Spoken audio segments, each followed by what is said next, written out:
dividen dari PT Induk. Ini Oh, tambah dari kan yang income. tabel alokasi ini ya. Tabel alokasi, Bu. Saya berpikir, saya beranjaknya kan dari situ, Bu. Dari sini? Iya, jadi kan Hmm. Ibu, nah jadi kan ini kan dia mutual gitu kan Bu. Jadi dividen yang 60.000 ini itu kan 6.000? dikasih sama si Senja. Ya, maksudnya yang dividen PT Purnama itu kan 60.000 Bu. Ya. Terus kan dikasih 10% ke PT Senja. Jadi kan Ya. dia itu PT Senja itu udah dapat 6.000 kan Bu. Terus kalau dijumlahkan ini kan dia udah 86.000. Terus kan ini 86.000 itu kita kan udah jadi milik PT Senja. Terus kan dialokasikan ke PT Purnama. Nah, itu kan jurnalnya income from S pada investment in S. Berarti kan udah include 6.000 itu tadi, Bu. Jadi meskipun dia di konvensional, makanya dia itu jurnalnya itu investment in S pada dividen karena yang sebelumnya tadi udah kita jurnal income from S terhadap investment in S gitu, Bu. Dia harus kita kurangi gitu, Bu. Di sini investment pada income. Yang tadi Putri maksud yang mana ya? Yang tadi sudah di jurnal. Kalau misalnya kita kalau saya itu dari yang itunya tadi, Bu, yang treasury-nya tadi, Bu. Jadi udah include income-nya gitu, Bu. Income-nya sudah include, lalu dibagikan kepada Purnama gitu. Jadi berarti kan tadi udah kita jurnal income from S terhadap investment in S. Jadi income harus from kita S hapuskan pada investment di S itu di mana ya jurnalnya ya? Sorry. Income from S pada investment in S yang di misalnya bukan. Yang waktu yang mana ya, Putri ya? ini kayak dari sininya, Bu. Saya Dari pikirkan dari sininya, Bu. Kan ada yang mana? Income from S.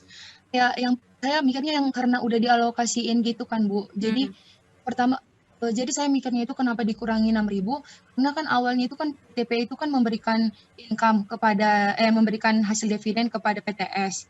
Jadi net income-nya si S itu bertambah. Jadi harus kita kurangi gitu, Bu. Yaitu income ya. Kalau yang di sini adalah investment dan bertambah, Putri. Nah, iya Bu. Berarti kan kalau misalnya kayak jurnal-jurnal sebelumnya itu kan alokasi S ke P itu kan jurnalnya itu kan income from S pada investment in S kan, Bu. Nah, jadi dibalikkan gitu, Bu. Itu kan jurnal eliminasi. Sedangkan kalau di bukunya itu jadi investment in S pada dividen gitu, Bu. Saya mikirnya gitu, Bu. Oh, berarti kamu dari eliminasi terus ini dibalik, logika eliminasinya dibalik gitu ya? Ya, karena udah dapat 6.000-nya gitu, Bu. Karena udah dapat alokasi dari si PT dividen awalnya gitu. Saya mikirnya gitu sih, Bu. Tapi terlalu ribet pikiran saya. Iya, makasih ya Putri penjelasannya ya. Berarti Putri mikirnya pakai dua analogi atau dua pola pikir. Yang pertama pola pikir ini treasury stock yang di sini. Nah, dan juga ada pola pikir terkait dengan jurnal eliminasi yang sebelumnya. Mungkin ada pendapat lain teman-teman, silahkan kalau ada yang ingin menyampaikan. Kira-kira kenapa akun investmentnya dia bertambah di sini? Ibu mau coba jawab? Silakan, Meli. Mungkin karena ini Bu, karena kan di PT kan kita kan metodenya ekuitas. Di Senja kan dia mencatat dividen income. Kalau dia mencatat dividen income itu kan bisa dikatakan labanya naik gitu kan Bu. Jadi kita sebagai di PT Purnama sebagai metode ekuitas juga nambahin labanya. Jadi dimasukinnya ke dalam investment. Nambahin labanya, tapi kan kalau labanya itu sebesar yang dimiliki ya, 90% ya. Kenapa yang di sini 100%, 6.000? Karena kan laba yang bertambah dari si dividen ini cuma yang 10%-nya aja, Bu. Jadi yang dimasukin yang 10%-nya. Tapi masih bingung juga sih, Bu. Masih bingung ya? Ya. Sip. Terima kasih Meli jawabannya. Jadi lihat dari ini ya, pergerakan dari dividen income, dia menambah pendapatan dari Senja, lalu ada yang kita masukkan ke mempengaruhi nilai investment in PT Senja 6.000 gitu ya Meli ya maksudnya ya. Iya Bu.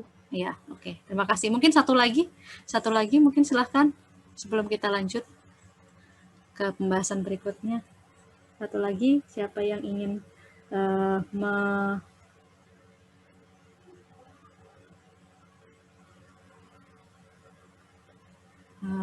ya, silakan yang ingin menjawab.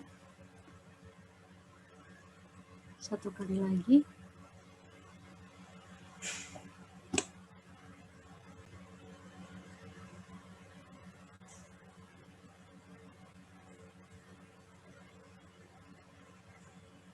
Ini jurnalnya jurnal apa? Jurnal eliminasi atau bukan?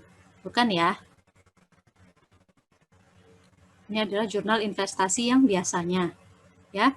Nah, kenapa akun investment in PT Senja ini dia menambah gitu ya, seiring dengan kita ingin atau seiring dengan pembayaran dividen dari PT Purnama ke PT Senja. Nah, hal ini karena di Purnama itu ya dia membayarkan dividen sebesar 6.000 kepada PT Senja. Gitu ya.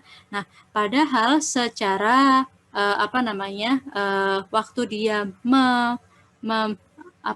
menerima dividen tersebut ya, maka dia akan mempengaruhi cash pada investment yang di sini ya. Ya, jadi di sini kita mulai dari sini ya.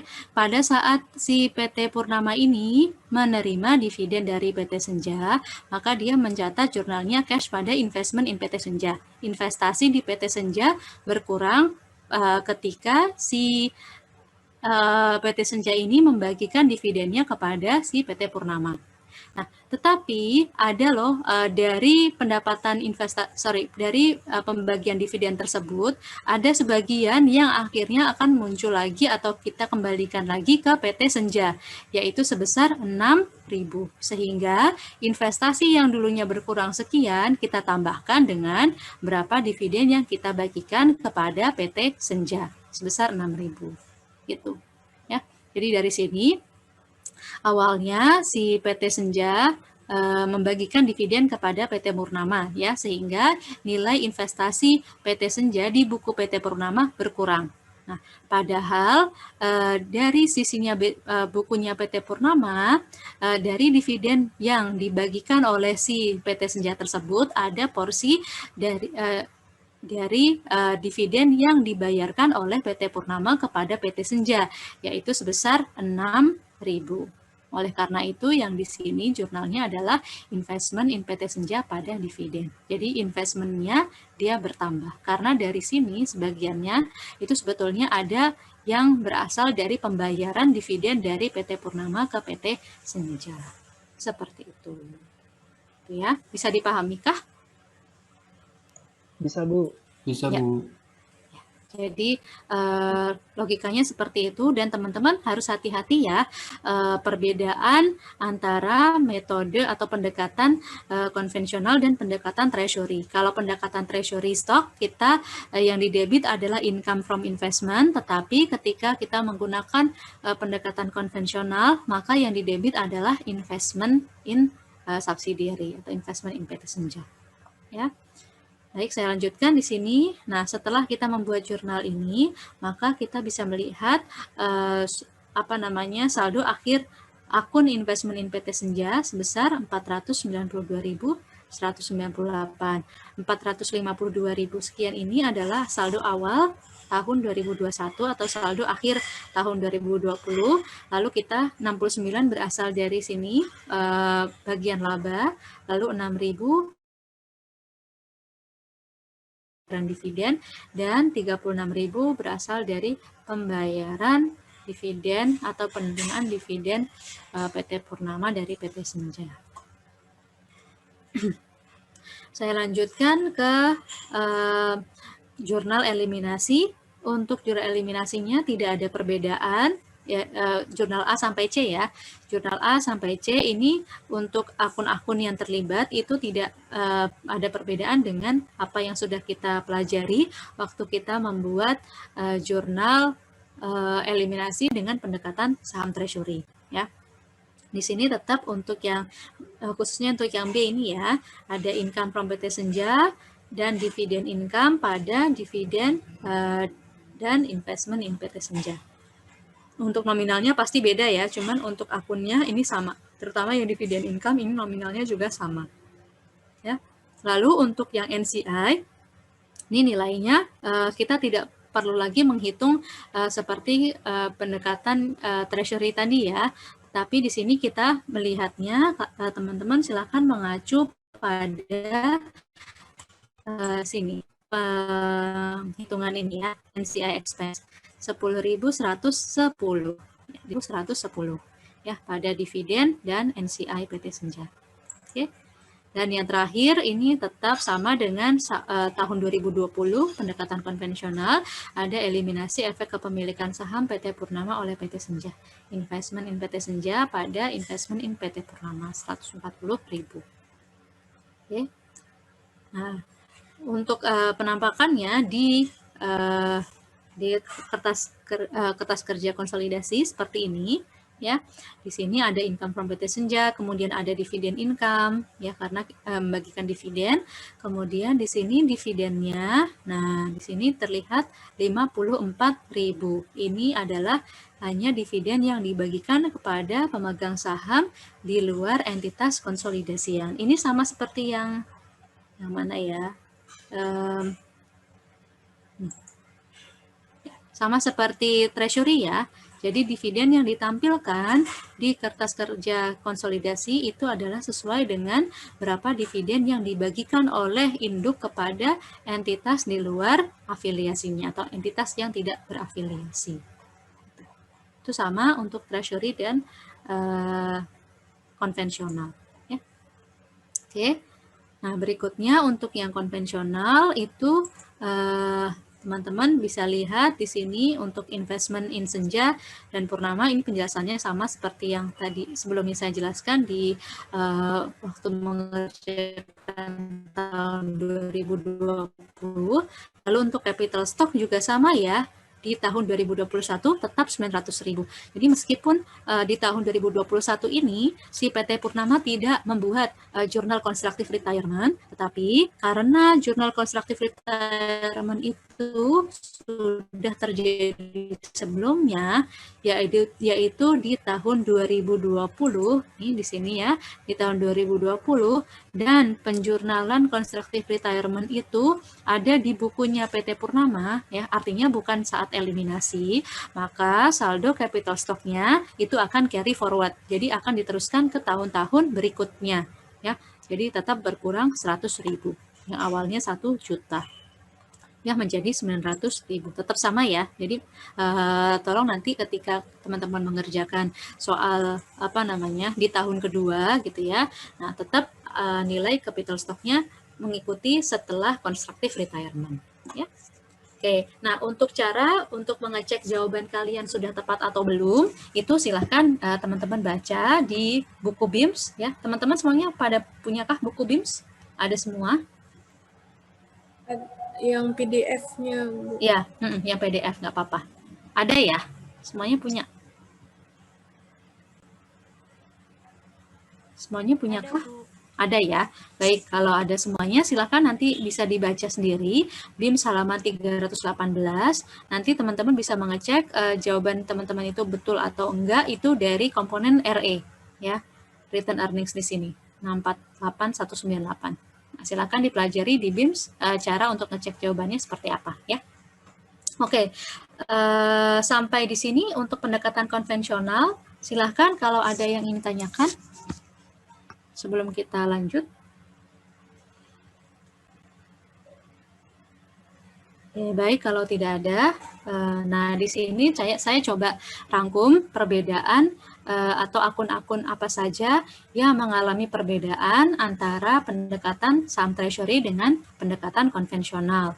Nah, untuk akun utama yang berbeda itu adalah income from investment, investment in subsidiary, lalu akun capital stock juga akan berbeda ya.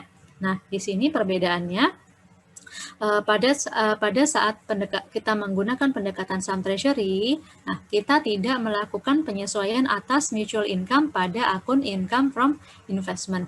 Jadi saham di pendekatan treasury itu untuk income from investmentnya itu sama nilainya itu sebesar berapa persentase kenaikan investasi akibat laba bersih yang dibukukan oleh si anak.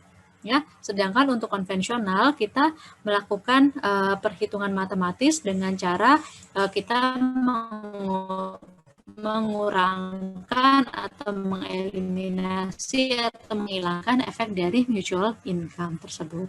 Ya, oleh karena itu di sini kita lebih kecil daripada yang treasury. Lalu perbedaan income from investment ini tentunya akan berdampak pada laba konsolidasian, makanya di sini berbeda ya laba konsolidasiannya. Kemudian pada pendekatan konvensional kita melakukan penyesuaian atas constructive retirement ya. Jadi saat kita membuat jurnal capital stock RE gitu ya pada investment itu maka kita melakukan penyesuaian atas akun-akun penyusun ekuitas konsolidasian dan investment in subsidiary. Makanya nilai ketiga akun tersebut ya, capital stock, RE, investment in subsidiary itu mengalami perbedaan di sini. Ya, kita kurangkan karena kita membuat jurnal constructive retirement. Seperti itu. Nah, ini teman-teman perlu diperhatikan ya, terutama ketika teman-teman membuat atau mengerjakan soal untuk pendekatan treasury dan konvensional. Ingat selalu bahwa income dari kedua pendekatan tersebut pasti berbeda. Ya, seperti itu. Oke, sampai di sini mungkin ada yang ditanyakan. Kita break dulu boleh ya? 5 menit ya? Iya, Bu. Ya, kita break. Ya, boleh banget ya. Silakan kita toilet break. Ada yang bertanya dulu nggak sebelum kita break? Kira-kira ada pertanyaan nggak? Oke, kalau tidak ada, kita break dulu 5 menit. Jadi nanti saya tunggu lagi di Zoom ini ya. Silakan. Oke.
Halo, halo. Sudah kembalikah ke posisi masing-masing? Tetap. Sudah, Bu. Oke, sip. Saya izin lanjutkan ya.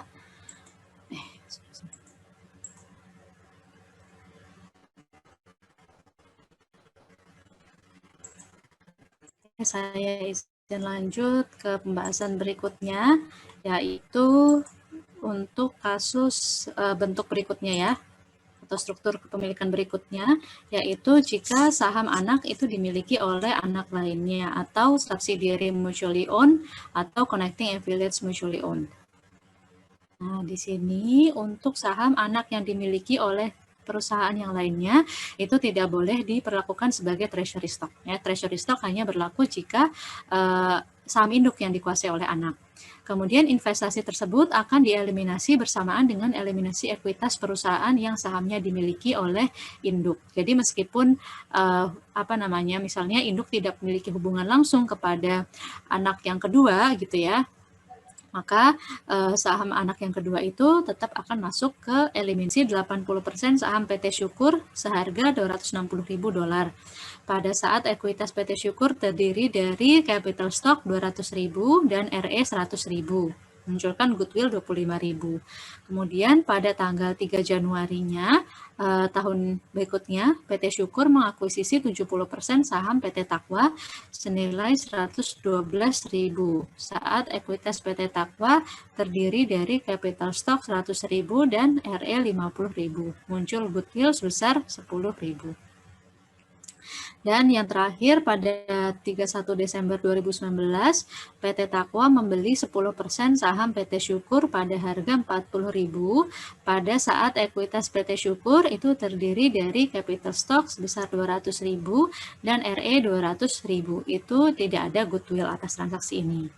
Nah, ketika teman-teman selesai membaca narasi yang demikian, ada baiknya kalau kalian langsung membuat diagramnya ya, diagram kepemilikan, ada PT Puji, kemudian ke PT Syukur, lalu PT Syukur punya PT Takwa, dan PT Takwa punya PT Syukur, gitu ya. Nah, di sini kita bisa lihat bahwa tidak ada koneksi langsung antara PT Puji kepada PT Takwa, tetapi karena PT Syukur ini memiliki pengendalian atas PT Takwa, ya seperti yang kita sudah pelajari pekan lalu, maka PT Takwa ini muncul atau termasuk dalam salah satu entitas konsolidasian. Ya. Lalu ini ada informasi tambahan berikutnya. Selama tahun 2018, PT Syukur melaporkan laba bersih sebesar 100.000 dan dividen 60.000. Dan pada akhir tahun 2019, Syukur melaporkan laba bersih sebesar 80.000, dividen 20.000. Sementara itu PT Takwa melaporkan laba bersih 100.000 dan dividen 70.000. Pada akhir tahun 2020, ketiga perusahaan melaporkan laba terpisah dan dividen masing-masing sebagaimana yang ada di tabel. Nah, yang pertama kita lakukan adalah kita melakukan alokasi laba dulu ya. Alokasi laba tahun 2020 ini bisa dinyatakan dalam persamaan P sama dengan laba terpisah P ditambah 0,8 S. 0,8 itu ini ya, kepemilikan Puji ke Syukur 80%. Lalu S sama dengan laba terpisah S ditambah 0,7 dari Takwa. Kemudian Takwa itu laba terpisah Takwa ditambah 0,1 S. Laba terpisah Takwa ditambah 0,1 Syukur. Ya. Lalu kita substitusikan dari T ke S dulu, kemudian S ke P.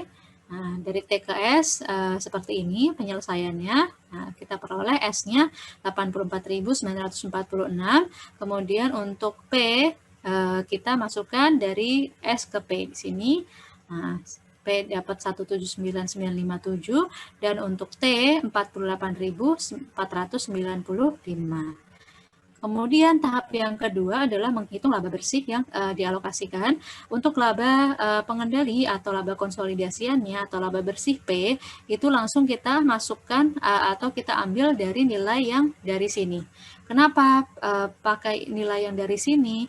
Karena kita lihat di sini saham Puji itu tidak dimiliki oleh atau saham P itu tidak dimiliki oleh entitas manapun gitu ya, sehingga otomatis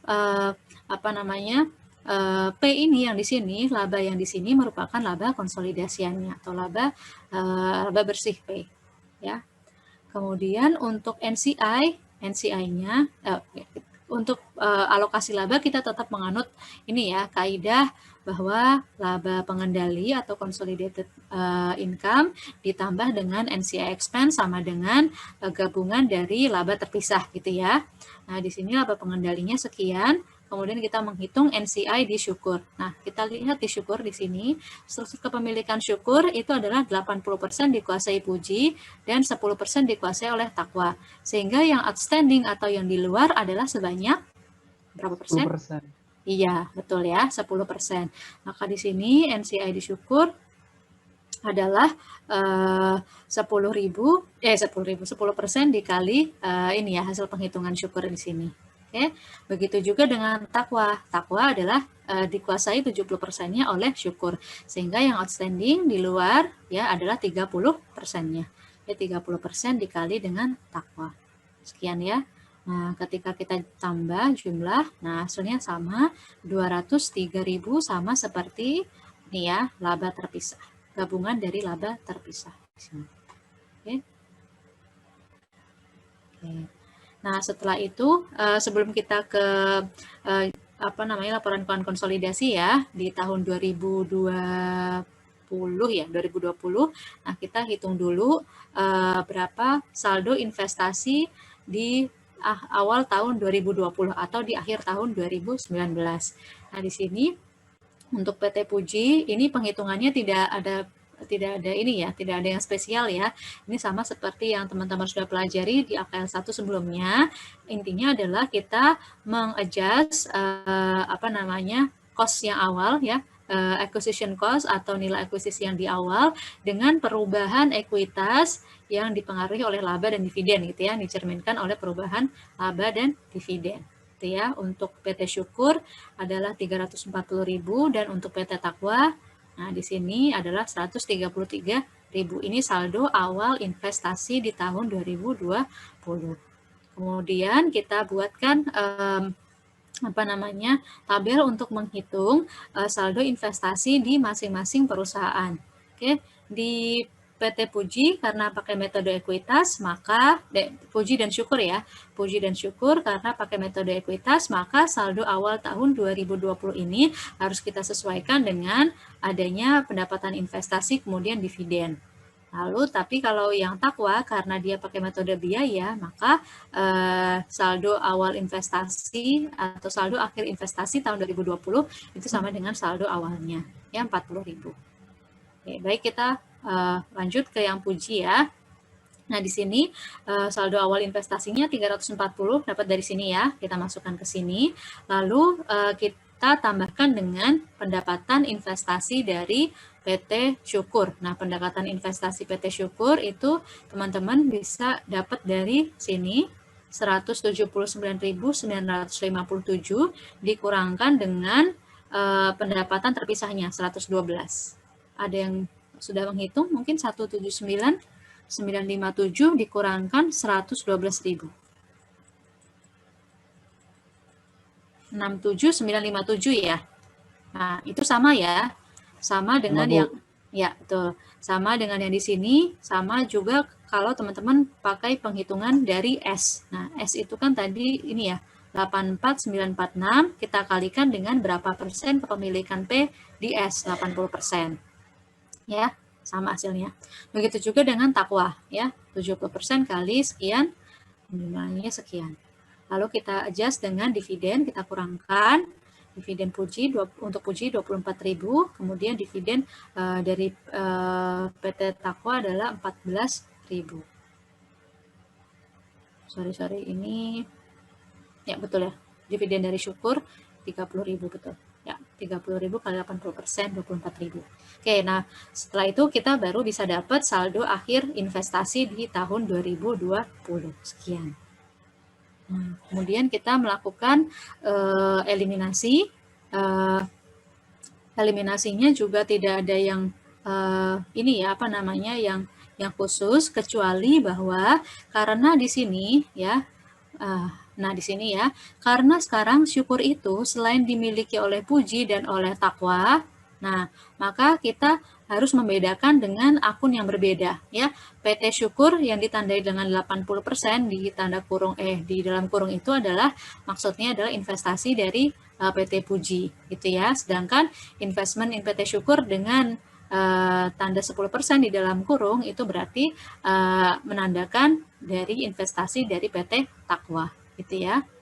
Nah, lalu karena di sini di soal ini ada dua entitas anak, maka di sini juga saya bagi jurnal eliminasinya menjadi dua anak ya. Yang pertama kita buat untuk yang takwa dan yang kedua adalah untuk syukur. Ya, kita mulai dari yang untuk takwa dulu. Di sini di debitnya capital stock, RE, goodwill gitu ya, pada investment dan NCI. Di 100.000, 80.000, 10.000 pada 133.000 dan 57.000. Lalu untuk yang B, eliminasi bagian laba dan dividen, nah, kita masukkan income from PT Takwa pada dividen dan investment.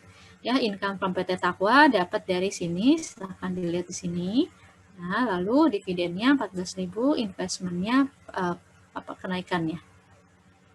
Oke, lalu untuk yang NCI expense PT Takwa itu teman-teman bisa dari cara yang di sini 30% kali 48495 atau sama dengan yang tadi kita sudah cari ya di sini ya 14548. Oke, lalu untuk yang di sini ada jurnal khusus ya pada saat eliminasi ini untuk mengeliminasi pendapatan dividen dari PT Syukur kepada PT Takwa. Jadi dividen yang dihapus itu adalah dividen dari PT Syukur kepada PT Takwa sebesar 3.000. Dapat dari mana? Nah, kita lihat dividen Syukur. Nah, dividen Syukur di sini 30.000 ya. Kepemilikan Syukur oleh Takwa adalah 10%. Jadi yang dieliminasi adalah 3.000. Nah, dividen income pada dividen. Nah, dividen income ini adalah akunnya si Syukur, lalu dividen ini adalah akunnya si Takwa. Karena mereka berdua ini adalah reciprocal account, makanya kita eliminasi dividen income pada dividen sebesar 3.000. Lalu yang kedua adalah eliminasi terkait dengan investasi di Syukur oleh Puji dan oleh PT Takwa. Ya. Di sini kita masukkan untuk capital stock, RE, goodwill pada investment in Syukur 80% ini menandakan PT Puji dan 10% menandakan investasi oleh PT Takwa. Nah, pada NCI di PT Syukur. Gini jumlahnya ya. Lalu berikutnya di F, ini adalah eliminasi bagian laba dan dividen PT Syukur. Nah, di sini karena yang menggunakan metode ekuitas hanyalah PT Puji atas 80% investasinya di PT Syukur, maka yang di sini kita masukkan hanyalah yang 80%. Jadi income from PT Syukur sekian. Nih bisa teman-teman lihat dari dari sini ya 67957 ini ya. Kemudian pada dividen dan investment in PT Syukur. Nah, Bu, gimana kalau ternyata kepemilikannya si tadi Takwa itu lebih dari 20% gitu ya, pakai metode ekuitas juga gitu ya. Nah, silakan buat lagi jurnal yang seperti ini, yang untuk yang si PT Takwa, kepemilikan milik PT Takwa gitu ya, atas PT Syukur. Lalu yang terakhir adalah pengakuan bagian laba dan dividen dari PT Syukur untuk NCI expense pada dividen dan NCI. Ini nominalnya juga sama seperti yang kita sudah hitung di sini. Ya, seperti itu. Baik, sampai di sini sebelum ke kertas kerja konsolidasi, silakan kalau ada yang ingin ditanyakan. Bu, mau izin memastikan, Bu. Ya, Adi ya, silakan Adi. Tadi yang terkait NCI dari PT Syukur yang 10% itu, Bu. Iya, yang di sini ya. Sorry, yang ini? Bukan, Bu, sebelumnya tadi kayaknya. NCI ini. Yang alokasi kalau nggak salah ya. Oh, alokasi ya. Baik. Yang di sini? Nah, yang ini, Bu, ya. Itu tuh 10% tuh benar dari sini bukan yang sebelumnya kan P memiliki S kan 80%. Otomatis dia non pengendalinya kan 20%, tapi karena 10%-nya S itu dimiliki T, jadinya tuh non pengendalinya jadi sisa 10%. Begitu ya, Bu? Iya, ya betul. Jadi 10% ini menandakan kepemilikan PT Syukur oleh entitas di luar konsolidasian. Ya, di mana entitas konsolidasian di sini kan P, S, dan T gitu ya. Jadi kepemilikan S di luar kepemilikan dari P dan T gitu. Betul tadi. Terima kasih, Bu. Iya, sama-sama. Tadi ada satu lagi ya, Yasmin ya? Iya, Bu. Ya, silakan Yasmin. Saya masih bingung yang tadi eliminasi di PT Takwa itu, Bu, yang dividen income pada dividen. Ya. Nah, itu dieliminasi karena double counting ya, Bu, nanti. Ini karena mereka itu jurnal resiprokal. Jadi ketika misalnya gini, PT Syukur itu, di sini kan PT Takwa ya yang menerima dividen ya. Oke, jadi ketika PT Takwa menerima dari dividen dari PT Syukur, maka di bukunya sendiri dia menjurnal cash pada dividen income gitu ya. Lalu PT Syukur menjurnal dividen pada cash gitu ya. Nah, dividen income dan dividen ini ya, dividen income adalah akun milik si PT Takwa ya, dan akun dividen adalah milik si PT Syukur. Itu keduanya saling berhubungan ya. Maksudnya karena keduanya itu saling memiliki saham gitu ya, dan si PT Syukur ini dia mentransfer dividennya kepada PT Takwa, maka akun dividen income dan akun dividen ini merupakan akun resiprokal, sehingga dalam penyusunan jurnal atau penyusunan laporan keuangan konsolidasi seperti yang kita tahu, akun resiprokal itu harus kita eliminasi gitu. Jadi dividen income di debit, dividennya yang di kredit. Gitu. Iya, Bu. Iya. Baru ingat, Bu. Iya, sama-sama. Oke, baik. Saya lanjutkan ya. Nah, ini penampakan di kertas kerja konsolidasinya. Nah, untuk entitas konsolidasinya bertambah satu ya sekarang ya. Jadi Puji, Syukur, Takwa. Jadi ada 3 maksudnya daripada yang tadi sebelumnya. Oke. Nah, untuk nah di sini kayak teman-teman di di yang slide yang teman-teman download masih ada kekeliruan ya. Coba dibandingkan di sini income from PT Syukur, nah, nilai 33.000 ini masih di atas nih, masih di sini nih si PT Syukur. Seharusnya dia adalah income from PT Takwa ya. Ini di sini sudah saya perbaiki, nanti coba saya upload ulang ya. Nah, di sini income from PT Syukur, income from PT Takwa, sama dividen income ini mengikuti saja sesuai dengan jurnal yang sebelumnya kita buat. Lalu yang penting sebentar. Highlight-nya itu ada di mana ya? Sebentar ya. Nah, di sini ya, di capital stock. Nah, meskipun yang kita kerjakan di sini adalah pakai pendekatan konvensional, tetapi karena saham induk itu tidak dimiliki oleh entitas anak, makanya kita tidak membuat jurnal constructive retirement ya. Coba dibandingkan dengan yang di sini ya. Nah, di sini sebentar ya.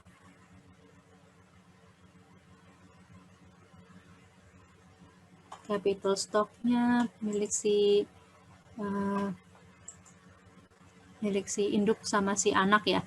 Ya, coba teman-teman perhatikan di akhir tahun 2020 ini capital stock untuk Syukur 200, capital stock Takwa 100, Puji 500 gitu ya. Syukur 200. Coba kita bandingkan dengan informasi yang ada di awal. Nah, di sini Syukur capital stock-nya 200 ya, betul ya. Takwa 100. Nah, di sini tidak ada perbedaan ya antara capital stock sebelum terjadi hubungan connecting affiliates ini, sebelum terjadi hubungan connecting affiliates mutually owned ini dengan yang setelah terjadi hubungan atau struktur pemilikan anak saling memiliki saham perusahaan satu dengan yang lainnya. Nah, hal ini karena kita tidak membuat jurnal constructive retirement. Jurnal constructive retirement itu hanya berlaku jika saham induk yang dimiliki oleh anak. Ya, dia tidak berlaku jika saham anak yang satu dimiliki oleh anak yang lainnya. Seperti itu yang mungkin teman-teman perlu perhatikan nanti ke depannya ya. Oke, baik. Sekian dulu yang bisa saya sampaikan untuk pertemuan kita hari ini. Silahkan teman-teman kalau ada yang ingin ditanyakan, mungkin sebelum kita masuk ke latihan soal.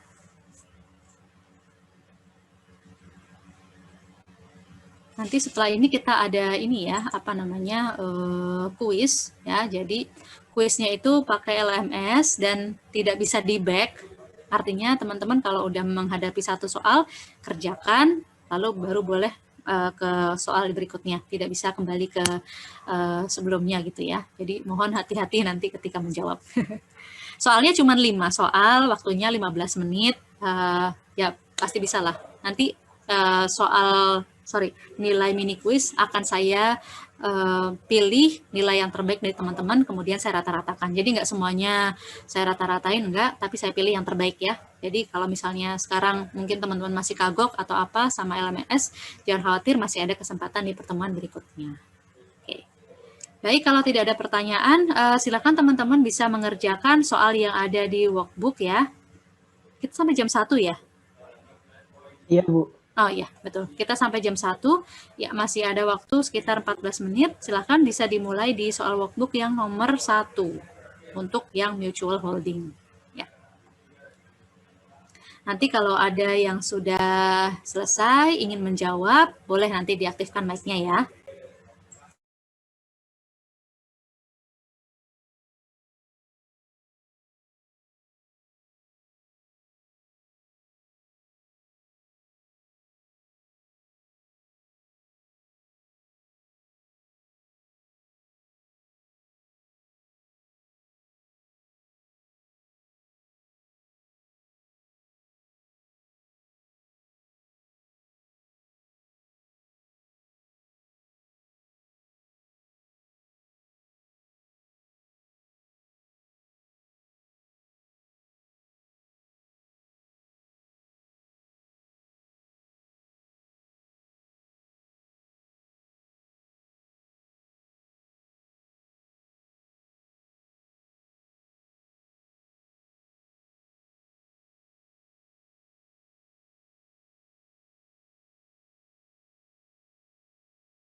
Yang ponsel ya, Bu?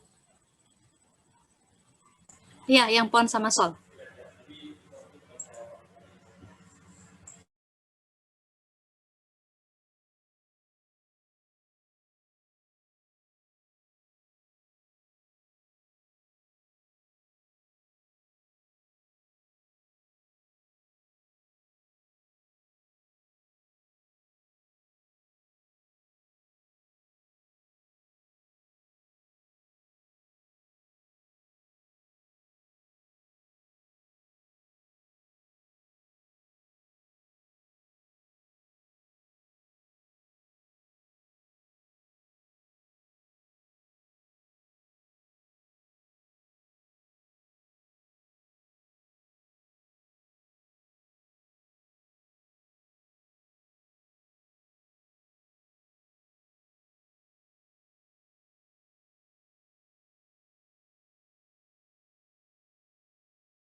Ada yang sudah siap menjawab? Mungkin silakan.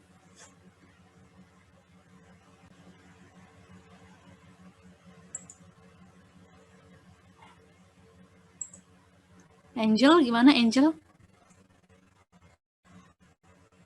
Sudah sampai mana mengerjakannya? Halo Angel, Belum, Bu. Masih ngerjain, Bu. masih ngerjain? Ya. Kalau Eli gimana Eli? Yang A, Bu, sudah. Yang A. Boleh dijelaskan Eli? Mungkin bisa ditampilkan kalau ngerjakannya di Excel? Nggak di Excel, Bu. Lagi juga pakai HP, nggak bisa share screen. Oh, oke. Boleh dijelaskan saja. Iya, Bu. Yang A ya, Bu. Yang share threshold metode saham treasury. Ya. Yang untuk pendapatan terpisah atau ya pendapatan terpisah itu yang P 6 juta, kemudian yang S 3 juta. Kemudian untuk pendapatan dividen dari induk, yang S itu ditambah 150 dari 1 juta dikali 15%. Hasilnya 3.150.000. Kemudian Ini yang PON dan SOL bukan? Iya, Bu. Oh, ada dividennya ya? Nggak ada ya, Bu? Nggak ada tambahan Nggak ada dividen, Bu. Iya, nggak ada dividen ya? Oh, berarti jumlah sementaranya berarti tetap 3 juta. Kemudian berarti tetap pendapatan terpisah sama jumlah sementaranya sama 3 juta untuk yang S dan yang P tetap 6 juta. Kemudian untuk alokasi sol ke PON berarti 80% dikali 3 juta berarti 2.400.000. Totalnya berarti 6 juta tambah 2.400.000 hasilnya 8.400.000 untuk yang P atau consolidated income-nya itu. Ya, Kemudian betul. untuk yang NCI expense berarti 3 juta dikurangi 2.400.000 hasilnya 600. Itu. Ya, atau 20% kali 3 juta ya. Iya, Bu. Ya, terima kasih Eli. Betul ya jawabannya. Jadi untuk laba konsolidasi untuk PT PON sama dengan 8.400.000 dan kalau ditanya NCI expense berarti jawabannya adalah 600.000. Pakai metode saham treasury. Berikutnya yang pendekatan konvensional silahkan.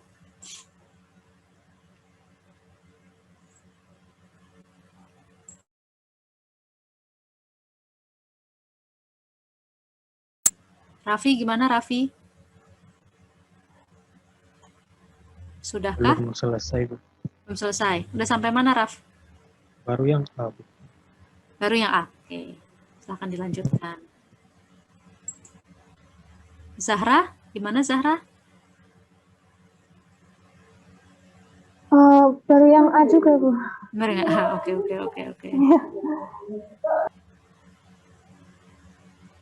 Ryan, mungkin Ryan. Udah sampai mana Ryan?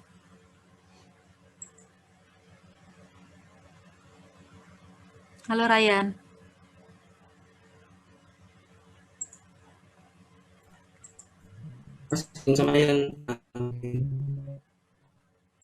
Wah, ini tersendat koneksinya. Oke, bisa dilanjutkan ya, silahkan. Kalau ada yang sudah, bisa diaktifkan mic-nya.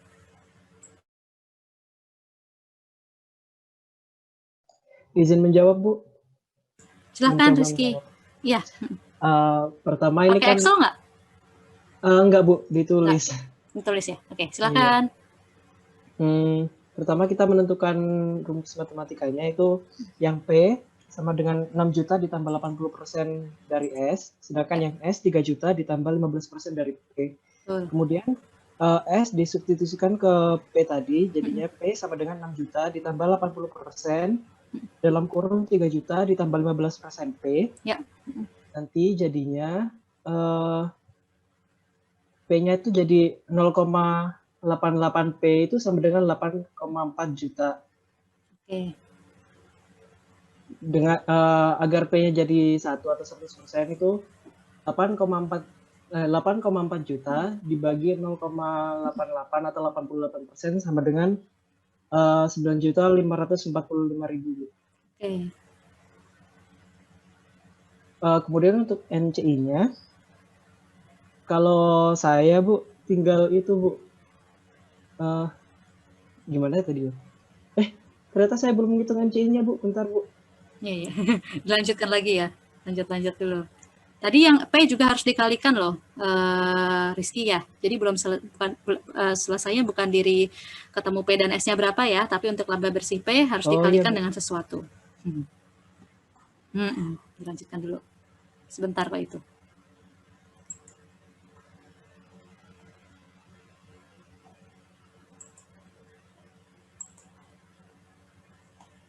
Mungkin ada yang mau menyambung jawaban Rizky? Kita tinggal 3 menit lagi soalnya.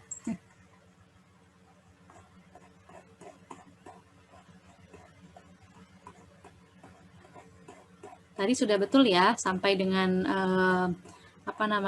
solusi dari persamaan matematisnya sudah betul, tinggal tahap yang akhir. Izin mencoba, Bu. Ya, silahkan. Siapa ini? Namira, Bu. Nah, ya Namira, gimana Namira? Berarti tadi sama nggak sama Rizky awalnya?